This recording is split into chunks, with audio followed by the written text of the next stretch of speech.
संविधान की सबसे बड़ी संस्था और एक राज्य की सबसे मुखर महिला से आज आमने सामने है। दिल्ली के निर्वाचन सदन में सिर्फ एक बैठक नहीं हुई, चुनाव आयोग और ममता बनर्जी के बीच सीधा टकराव हुआ।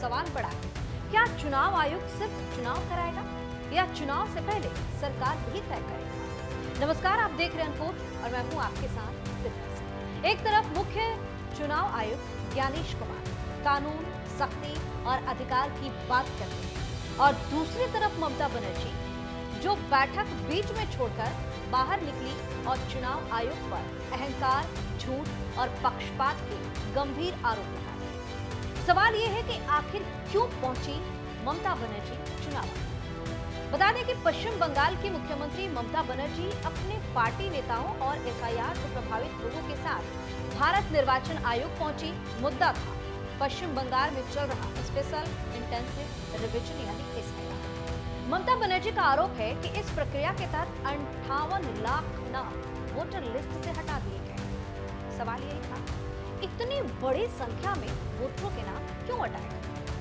बैठक के दौरान मुख्य चुनाव आयुक्त ज्ञानेश कुमार ने दो टूक शब्दों में अपनी बात रखी। सूत्रों के मुताबिक ज्ञानेश कुमार ने कहा कि कानून का शासन कायम रहेगा।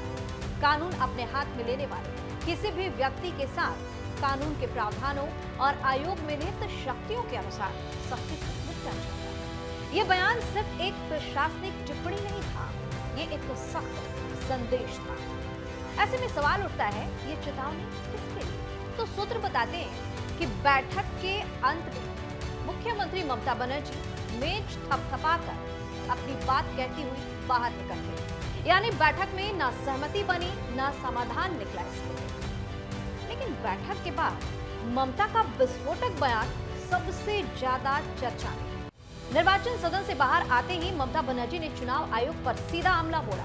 उन्होंने कहा, हम इस बैठक का बहिष्कार कर रहे हैं, हमारा अपमान किया गया है, हमें न्याय नहीं मिला। ऐसा चुनाव आयोग बहुत अहंकारी है। यहीं से टकराव खुलकर सामने आ गया। ममता बनर्जी का सबसे बड़ा सवाल ये था, उन्होंने कहा, क्या चुनाव आयोग चुनाव से पहले सरकार चुनेगा? हम देख रहे हैं। ये सवाल सिर्फ एक बयान नहीं था, ये चुनाव आयोग की निष्पक्षता पर सीधा बड़ा आरोप था। ममता बनर्जी का दावा है कि एसआईआर के दौरान 58 लाख नाम मसौदा वोटर लिस्ट से हटा दिए गए।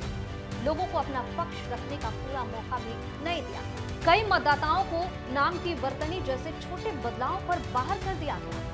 उनका कहना है कि चुनाव लोकतंत्र में त्योहार होते हैं, लेकिन आपने लोगों से उनका अधिकार भी छीन लिया। ममता बनर्जी का सवाल है कि क्या यह प्रक्रिया पारदर्शी थी? इतना घमंडी चुनाव आयोग कभी नहीं देखा। ममता बनर्जी यही नहीं रुकी। उन्होंने बेहद तीखे शब्दों में कहा, मैं दुखी हूँ, बहुत दुखी हूँ। मैं लंबे समय से दिल्ली की राजनीति में हूँ। मैं 4 बार मंत्री रही, 7 बार सांसद रही, लेकिन मैंने ऐसा चुनाव आयुक्त कभी नहीं देखा जो इतना घमंडी हो, जो इतना झूठा हो। यह बयान चुनाव आयोग के इतिहास में सबसे तीखे राजनीतिक हमलों में से एक माना जा रहा है। ममता बनर्जी ने आगे कहा कि मैं आपकी कुर्सी की इज्जत करती हूँ, लेकिन कोई भी कुर्सी किसी के लिए अस्थायी नहीं होती। एक दिन आपको भी जाना होगा। और फिर सवाल किया, बंगाल को ही क्यों निशाना बनाया जा रहा है?